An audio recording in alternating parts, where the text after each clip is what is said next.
There is a kind of endurance that doesn't ask for witnesses. It wakes before the frost lifts, checks the water line before breakfast, patches the rot in the floor before it reaches the joists, and does all of it without expecting anyone to notice. It is the endurance of someone who has decided, quietly and without ceremony, that quitting is simply not among the available options. Theo Aldrich had built his timber operation on that same principle. 40,000 acres of crown lease in the Peace River country, a mill at Dunvegan that processed 200,000 board feet a season, a name that the Provincial Land Office recognized without needing an introduction. He had come up through the camps himself, starting at 16 as a chokerman, and working every position in the bush until he understood the whole of it from the ground up. He did not manage from behind glass. He walked the cut blocks himself, read the timber cruises himself, and when something on his land didn't make sense, he went to look at it. That was why he was riding the service road along the Smoky River Valley on a Thursday in late October, the kind of cold that arrives before the calendar gives it permission, the kind that reminds you how far north you are. His truck was parked 3 kilometers back where the road washed out in September and hadn't been graded since. He was on foot, checking the beaver activity that his cruiser had flagged near the lower block. Beavers in the wrong creek could flood a road and compromise a winter haul route faster than anything else in that country. He almost missed the property entirely. It sat below the trail grade, tucked behind a stand of spruce that had grown through the fence line so slowly that the wire had become part of the tree. The cabin was hewn log, old enough that the chinking had been replaced at least twice, the second round beginning to crack and fall. The woodshed roof had partially collapsed on the east side. The yard was, and this was the thing that stopped him, raked. Not recently, not this week, but within the last month. Someone had raked dead leaves and pine needles into a windrow along the south wall with the care of a person who intended to still be responsible for this yard come spring. Theo stopped. Then he saw the kitchen garden. Along the south-facing wall, someone had put the beds to rest for winter with the correct technique. Straw over the garlic, boards over the root crops, the whole thing done with the patient attention of a person who understood that the work you do in October is what you eat in June. He told himself he stopped to check the setback from the creek. The property line ran somewhere through here, and the beaver dam his cruiser had flagged was close enough that it mattered. He knew that wasn't the whole truth before he finished thinking it. The door of the cabin was not locked. It stood an inch open, the way a door stands when someone has gone out expecting to come back in 10 minutes, 3 hours ago. He did not go inside. He waited at the edge of the yard, and after a while he heard her before he saw her, the sound of a splitting maul striking wood with the compact, unhurried rhythm of someone who had been doing it long enough that effort and technique had become the same thing. She came around the corner of the woodshed with an armload of split birch, saw him, and stopped. She did not drop the wood. She set it down against the shed wall in one even motion and then straightened and looked at him with the flat, assessing calm of a person who has learned to measure a situation before reacting to it. She was perhaps 28, with the kind of posture that came not from ease but from years of compensating for a workload that exceeded the available hands. Not worn down by it, reorganized around it. "You're off the service road," she said. Not a question, not particularly hostile. A statement of fact about the geography. "Beaver Dam on the lower block," Theo said. "I'm Theo Aldrich. I hold the timber lease north of here." She considered this briefly. Petra Skov, she said it the way people say their name when they're used to following it with proof of something. "This is my property." He had noticed the survey stake at the edge of the yard. He had also noticed the axe leaning against the shed wall within easy reach. He respected both. "Your road washed out at the culvert," he said. "How long has it been out?" "Since July. You've been hauling in on foot since July. Hauling in by quad until October. The quad's in for repairs." She said it without apology, without the particular tone people use when they want you to feel sorry for them. Just the logistics stated plainly. He understood something about that. The land north of the Smoky didn't produce self-pity in the people who stayed on it. It produced something more useful. How long has the east wall of the woodshed been like that? She glanced at it. Since the heavy snowpack in March, I've been stabilizing it from inside. Stabilizing it, temporary post and cross member. It'll hold through winter if the snow load doesn't exceed what we saw in March. In spring, I'll rebuild the wall properly. He walked to the shed and looked at what she'd done. The internal bracing was sound. Not elegant, but sound, the work of someone who understood load transfer and improvised accordingly. She had used what was available, old fence post, 2 lengths of milled 2x6 that had probably come from somewhere else on the property, a crossbeam notched and seated with more care than most people would have bothered with on a temporary fix. "Who taught you to do this?" he asked. "My father," she said it simply. He didn't ask where her father was now. The fact that she was here alone, managing this property with a broken quad and a collapsed shed wall, told him enough. "Running stock?" he asked. "Sold the cattle in August. 2 dry summers. No apology in it. No invitation for sympathy. Just the arithmetic of what the land had given and what it hadn't. I'm running the market garden and the bees. Enough to hold the land." Theo knew the math of it. The past 2 summers across the Peace River country had forced small operators into the same calculation the drought always forced. Liquidate the animals and keep the deed, or hold the animals and lose everything when the feed bill came due. It was not a failure. It was a decision, and a hard one, and the people who made it and stayed were the ones worth paying attention to. "Your fence line on the east quarter," he said. "There's a section down past the old seismic line." "I know. It's on the list. Your list is long." She looked at him with the directness of someone who had been accurately described and was deciding whether that was useful or not. "Yes," she said, "it is." He walked the east fence line himself before he left. 260 meters of downed and failing fence. The posts rotted at grade, the wires slack and tangled in the alders that had grown through it over the years. It was the kind of fence that had been neglected not through laziness but through the arithmetic of time and labor and money, none of which had been available in sufficient quantities for long enough that the problem had compounded itself. He did the rough count in his head. 4 days of crew time, materials out of Fairview. A road grader run on the culvert while the crew was in the area. He didn't offer it that day. He drove the 3 kilometers back to his truck in the kind of thinking quiet that had always meant he was working something out. He called his operations manager from the truck. "I want a crew assessment on the South Service Road culvert," he said, "and pull the property records for the Scov parcel, Peace River country, south of the lower block. I want to know the history." The records came back 2 days later. The property had been in the Scov family since 1947, homesteaded by Petra's grandfather under the Veterans Land Act. Her father had taken over the title in 1981 and run cattle and market garden until his death 4 years ago. Petra had been on the deed since she turned 21. She had not missed a tax payment. She had not sought operating loans from the agricultural office, though she would have qualified for several. The property was not for sale and had never been listed. Theo drove back on the Saturday. She was in the market garden, cutting the last of the Brussels sprouts before freeze-up, working with the focused economy of someone rationing daylight. He told her what he was proposing. A fence crew, 4 days, materials included.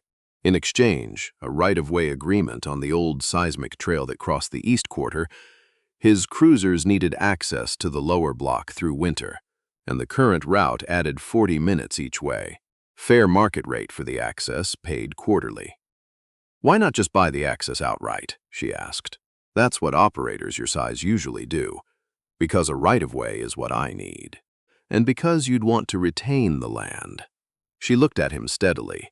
Something moved through her expression, not softness exactly, but the recalibration of someone who had been expecting a different kind of conversation. "I want it in writing," she said, "with a damage clause. If your equipment degrades the trail surface, you're responsible for restoration to current condition. Agreed. And I want a termination option at 5 years, my election. He pulled a notebook from his coat pocket and wrote both clauses on the spot, sitting on the tailgate of his truck in the cold. She read what he'd written with the thoroughness of someone who had learned that the details were where the problems lived. Then she nodded. The fence crew arrived Monday at 7 in the morning. 3 men and a loaded trailer, the kind of crew that didn't need to be told twice about anything. Petra was already at the fence line when they pulled up, wearing work gloves and carrying a post pounder. The crew foreman, a quiet man named Cormac who had worked for Theo for 11 years, looked at her once and nodded with the particular respect that working people extend to other working people when no explanation is required. She worked the line with them all day. Her shoulders gave out around 3 in the afternoon in a way that reached bone, but she reset her grip and kept going. She had marked the post spacing herself the night before, and her calculations were off by half a meter on the northeast corner where the ground had heaved more than the survey indicated. She pulled the extra post herself and corrected the spacing without mentioning the error. At the end of the day, Cormac told Theo over the phone, "She works like someone who's been waiting to get this done for a year and is making up for lost time." Theo said, "Give her whatever she needs." He came himself on the 3rd day with the signed right-of-way agreement, notarized, 2 copies, one for her and one for the land office. He found her in the northeast corner replacing a post that had shifted overnight in the frost. She read the agreement standing up, one boot on the new bottom rail. "You added a seasonal restriction," she said. "No equipment movement on the trail between April 1st and June 15th. He had. Spring breakup. The trail surface won't carry the weight until it's fully dried out. It protects the trail and protects your land." She looked at the clause again. It was a restriction on his own access that she hadn't thought to ask for. "This limits your spring cruising window. I can work around it." She folded the agreement and put it in her jacket pocket. She didn't thank him immediately.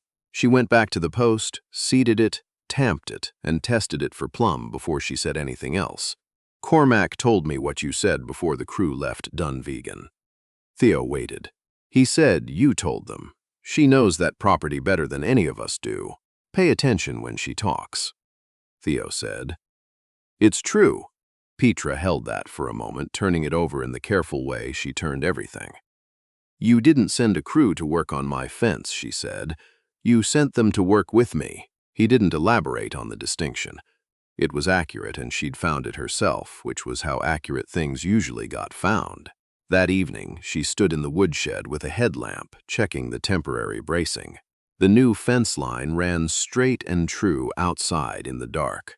The woodshed roof still needed permanent repair, but the interior post held.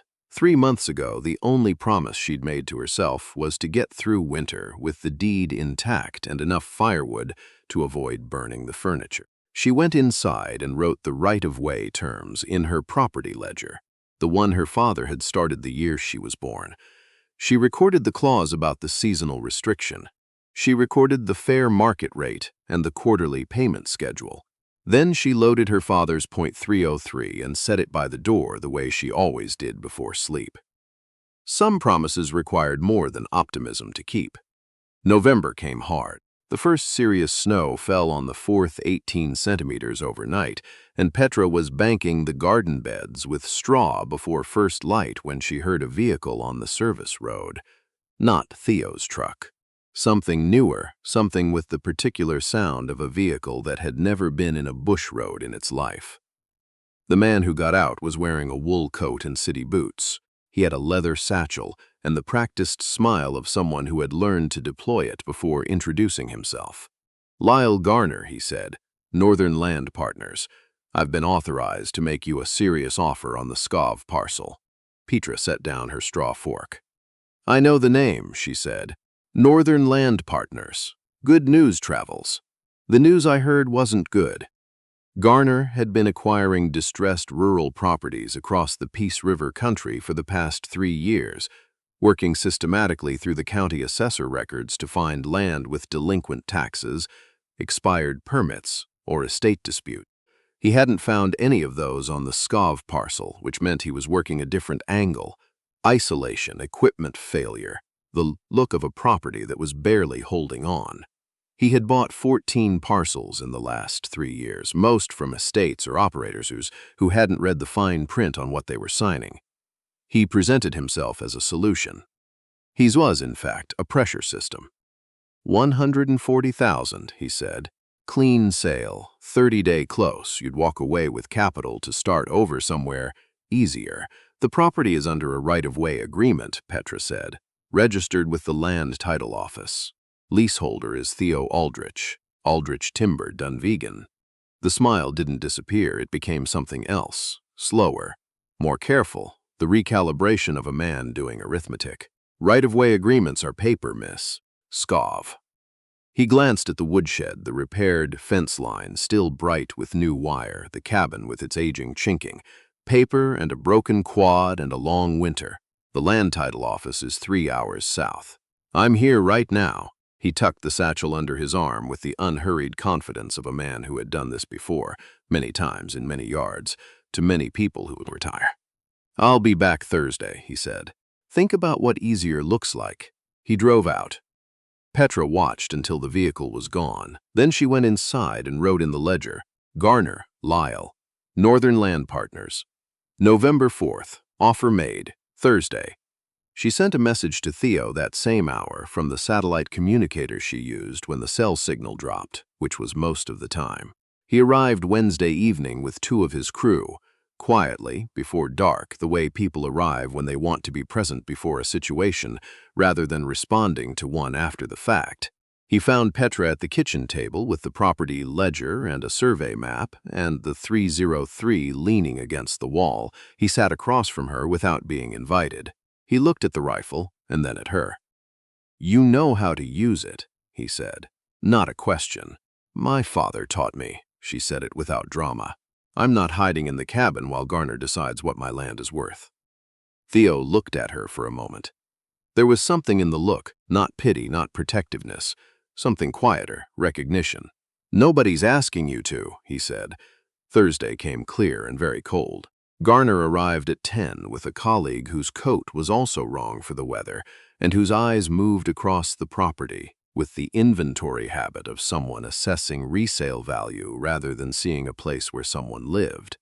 He pulled up at the new fence line, where Theo stood with his 2 crew members.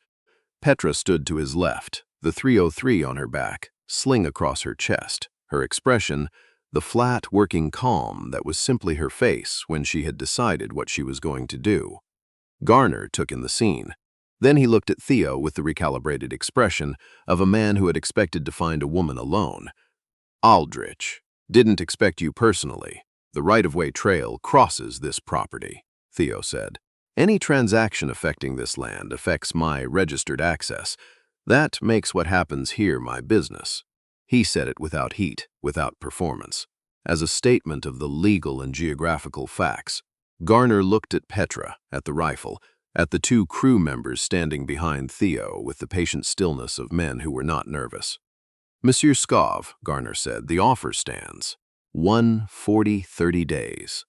The offer was declined Monday, Petra said. Her voice carried across the cold yard without effort.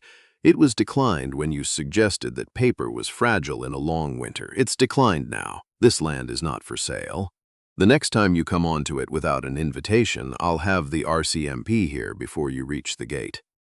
A silence. Garner's colleague looked at a fixed point somewhere past the fence line. Garner looked at Theo once more, measuring, and found nothing useful. He touched the brim of his hat, got in the vehicle, and drove. Nobody spoke for a moment after the sound of the engine faded over the trail. Then Cormac, standing behind Theo's left shoulder, said quietly, First time I've seen one of those guys leave without getting a signature. Theo glanced at Petra. She was already walking back toward the garden to finish banking the beds. Word moved the way it moves in country, where people pay attention to uncommon things. Within 2 weeks, 3 other landowners south of the Smoky had driven to the Skov property specifically to ask what had happened at the new fence line. A land acquisition company retreating from a signed confrontation was not a routine event, and people who live close to the land notice what isn't routine. The county land registrar in Fairview, a careful, unhurried man named Douglas Holt, who had been recording deeds in that district for 27 years, mentioned it to Theo outside his office in early December. "Heard Garner left your right-of-way parcel empty-handed," Douglas said. "He did." Douglas shook his head slowly, the way a man shakes his head when something has confirmed a long-held suspicion. "You understand what you did, registering access on a parcel that size with a solo operator and a broken quad. Every Northern Land Partners rep in the territory is going to run the owner check before they make an approach, and when they see your name on the paperwork, they're going to drive past." "That's the intention," Theo said. Douglas looked at him over his reading glasses. "Most operators in your position would have just bought the parcel outright. Would have been simpler. She didn't want to sell."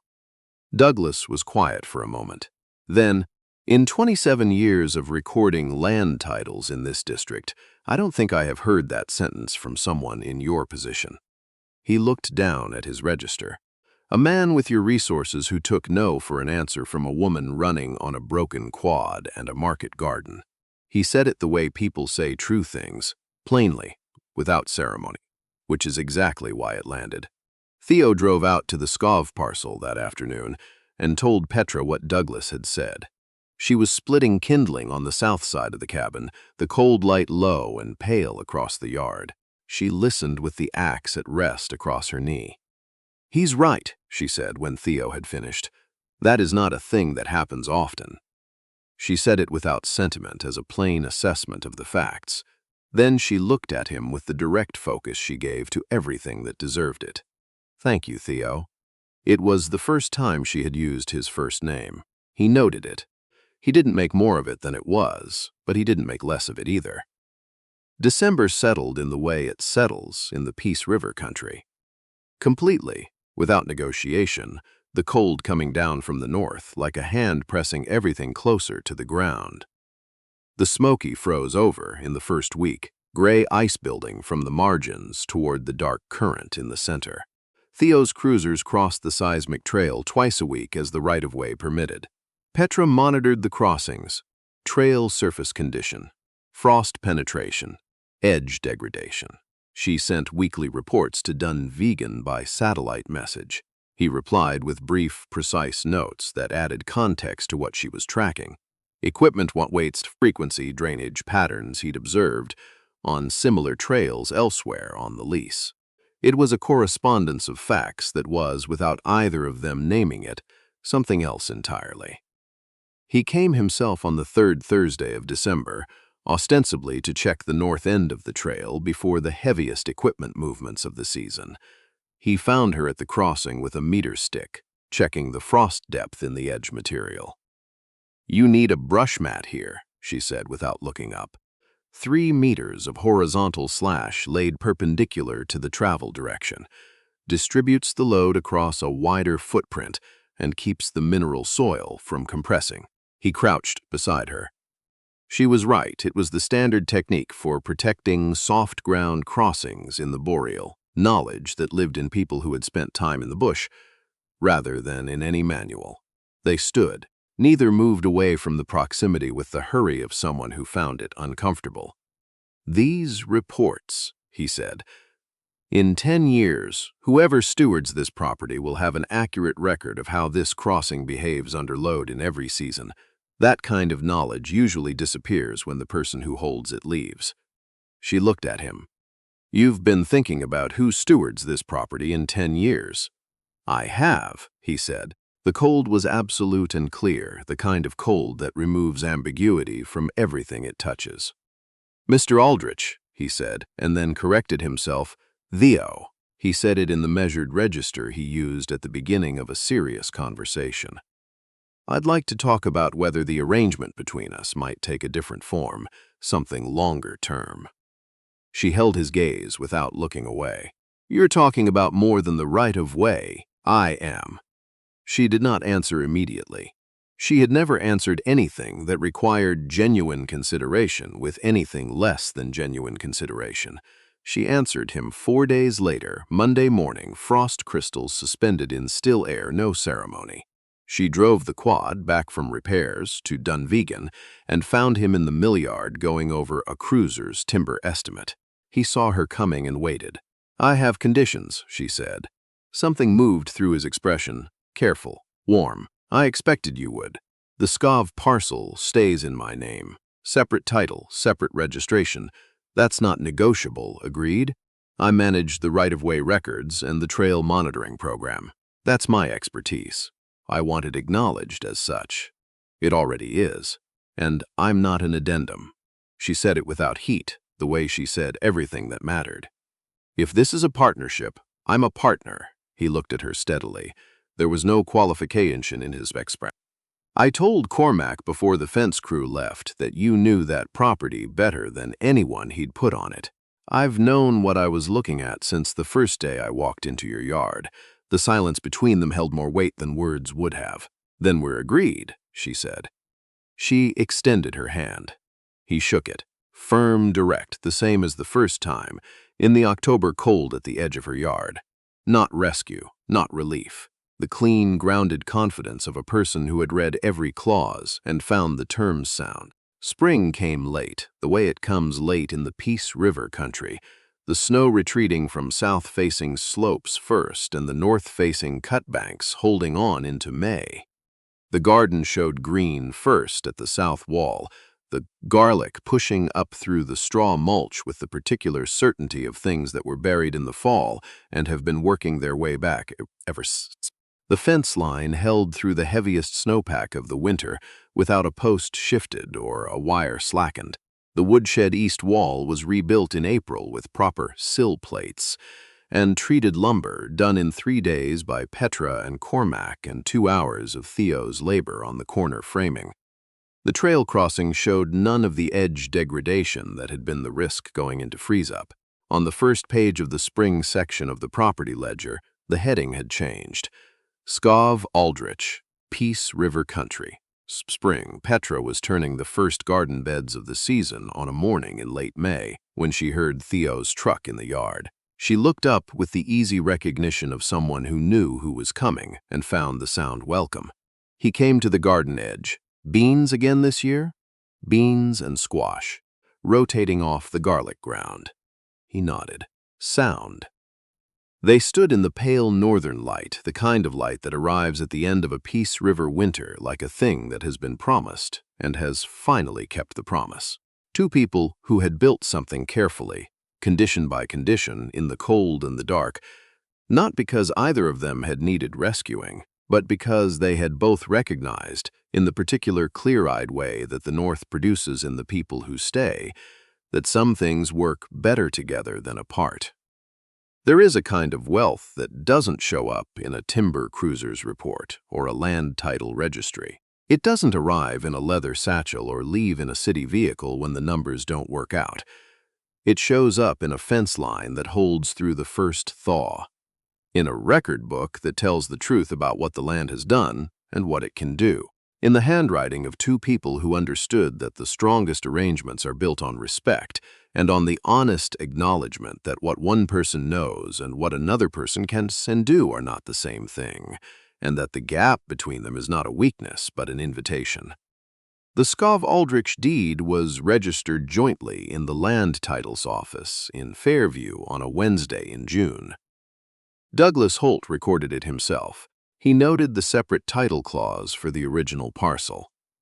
He noted the right-of-way terms embedded in the agreement. He noted the damage restoration language and the seasonal access restriction and the termination option that had been negotiated on the tailgate of a truck in October cold. He set the file down and looked out the window at the Peace River country, spreading north and west under the early summer light. In 27 years, he thought, you see a great many deeds. Most of them tell you what someone owns. This one told you something about who they were. He stamped it and filed it and got on with his day. Out on the Scov parcel, the garlic was already 2 hands high, and the fence line ran straight and true to the tree line, and somewhere on the seismic trail, Theo's cruisers were moving through the timber with the easy permission of people who had been invited.